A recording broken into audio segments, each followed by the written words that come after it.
Бармысыздар достар, сіздермен бірге Арқаман каналы. Арқаман терминінің шығу тегіне үңілейікші.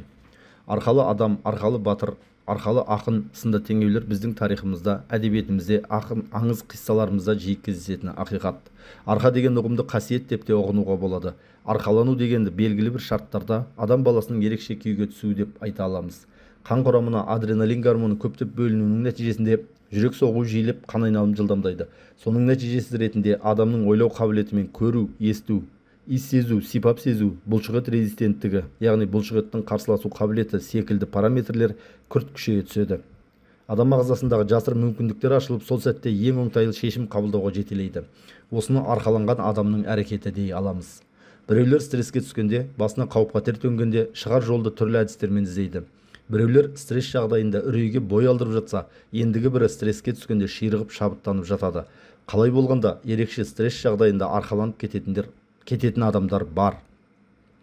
Арқа әруақ Құдайдың адамға берген ерекше қасиеті. Оны Тәңір берді, Алла берді, Құдай берді деп те атай берсеңіздер болады. Жалпы арқалы адамдардың ішінде батыр, ақын, жыршы, бақсы, балгер, жұлдызшы, тәуіп, емші, сынықшы, бақсы, ұста, ағаш шебері, жазушы, диқан және тағы басқа кәсіптегі адамдар кездесіп жатады. Арқа дегенге қазіргі заманауи жалпыға түсінікті суреттеме беруге әрекет жасап көрейін. Адам баласының мына өмірден алатын сабағы, көрген білгені, оқыған түйгені жинала келе ілім мен білімді, ал ол ақпараттық ағымды белгілі жүйеге түсіре алғанда ғылымға ұласатыны айқын. Адам баласының жинаған ақпаратының сапасы мен көлеміне қарай оның белгілі бір қуатқа ие екенін бір ауыздан мойындауға болады.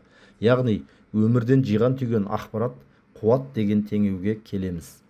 Ақпарат қуат болса, қуат сөзінің бір баламасы энергия екені мәлім. Ал энергияның сақталу заңына сәйкес, энергия жоқтан бар болмайды және бардан жоқ болып кетпейді. Энергия тек бір түрден екінші түрге ауысып отырады. Адамзат ғылымының жетістігі ретінде энергияның сақталу заңы біздің рухани мұрамыздың аяққа тұруына өзінің айтарлықтай үлесін тигізді. Адам баласының жинаған қуаты ешқайда жоқ болып кетпейтініне көзіміз жетті десек болады. Яғни біздің өмірлік қуатымыз өмірден тәжірибе жинаған сайын молая түседі және жанымыз денеден шыққан кезде ақпараттың көшірмесі біздің сүйегімізде қалып отырады. Негізгі бөлігі болса жанмен бірге ұшып кетеді. Заманауи ақпараттық технологияның принциптеріне сай көшірмесі жасалған ақпараттың сапасынан нұқсан келмейді. Ал көшірме ақпараттың да сапасы қуаты кемімейді. Қарапайым мысал, қандай да бір әуеннің көшірмесін жасап алғанда, сандық құрылғыдағы бастапқы әуеннің сапасы бұзылмайды. Көшірме де түпнұсқадан сапа жағынан кем болмайды. Бұл жерде өмірлік ақпараттың бейіт басында орналасатыны айқын болып отыр. Сонымен қатар, кеңістікте ұшқан, жанмен кеткен ақпараттың да қуаты мен мазмұны толықтай сақталады. Денеден ұшып шыққан жанды әруақ деп атаған аталарымыз бейіт басындағы топырақта да марқұм болған жанның қуаты болатынын білген. Сол үшін де түзде елден жырақта қайтқан азаматтарды елге әкеліп жерлеу үрдісі жинаған қуаты өз елінде, өз жерінде, өзіне жақын азаматтарға қуатын берсін деген ұғымнан туындайды. Көне түрік ұғымы мынаны айтады: бір қорымға бір әулетті, 7 атадан қосылатын ағайындарды жерлеу ол жердің әруақтық қуатын арттырады. Бабаларымыздың көне қорымдарының өзі бір қорымға бірнеше адамды жерлеу үрдісін сақтаған. Ондай жерлерде энергетикалық өріс жоғары болып, белгілі бір жануарлар сезетінін бабаларымыз біліп отыр. Әруақты жерден ат үркеді деген қанат сөз осыған дәлел болса керекті. Арқа ұғымын терең түсіну үшін алдымен біз әруақ ұғымынан бастауымыз керек секілді. Әруақ Құдай емес, Құдайдан былай емес. Құдай ұрған оңалар, әруақ ұрған оңалмас. Әруақтың аяғы ақсақ, көзі соқыр, түбінде бірақ бәрін тауып отыр.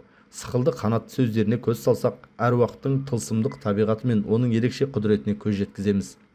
Кеңістіктегі энергетикалық толқындар белгілі бір қуатқа, қарқынға, жиілікке, қасиеттерге ие екенін заманауи ғылым жоққа шығармайды. Қарапайым смартфонымыздың өзі GSM 900, GSM 1800, 3G, 4G, 5G секілді жиіліктерде қызмет атқарады. Сол арқылы ақпарат алу қарқыны мен сапасы айқындалып, тұрақты байланыс орнатуға мүмкіндік туындайды. Осы баламаны есте ұстай отырып, қисынды жолмен пікірімізді әрі қарай жалғайық. Әр адамның бойындағы қуаттың қозғалысы толқын түрінде болатыны баршаға мәлім. Жылу қуаты, электр қуаты, электромагниттік толқындар, жарық сәулесі, судың ағысы, мұның барлығының да кеңістікте орын ауыстыруы толқын түрінде жүзеге асатыны жалпыға мәлім құбылыс. Ал толқынның басты қасиеті оның жиілігі мен қуаты. Әруақтық энергияның қозғалысы толқын пішінінде жүзеге асатынын көріп отырмыз. Кез келген радио құрылысын басқарып көрген адам радио толқындардың электромагниттік белгілі бір жиілігі болатынын, сол жиіліктерде бірнеше құрылғы өзара байланысып хабар алмасатынын біледі. Біздің бойымыздың қуат толқынына толы екенін білсек, енді осы толқындарды сәйкес жиілігінде қабылдап жөнелтіп отыратын құрылғының қажет екені даусыз. Адам бойындағы осы құрылғыны бабаларымыз арқа деп атаған деген тұжырымға келдім. Арқа, омыртқа бойын жағалай орналасқан, адам көзіне көрінбейтін энергетикалық кескінге ие құрылғы деп айта аламын. Арқаның негізгі қызметі кеңістіктегі энергетикалық толқындарды қабылдау және жөнелту. Жалпы арқаланған адамға қуат кеңістіктен келіп құйылама, әлде өзіндегі немесе өзінің маңайындағы энергетикалық ортадағы қуатты концентрация жасау арқылы қабілеттері артама. Энергетикалық каналдар арқылы қуаттың тасымалдану әлеуетін ескере отырып, әруақ әлем мен физикалық әлемнің арасындағы уақыттың ағу жылдамдығының айырмашылығын ойда ұстай отырып, кеңістік арқылы энергетикалық толқынның тасымалдануы орын алады. Әрі адамның өз бойындағы энергетикалық потенциалдың да ашылатындығы белгілі болды. Әруағы асты, мысы басты. Әруақты адамның мысы басын боп тұратынында біздің ауыз бен жазба әдебиетімізде кеңінен сақталған.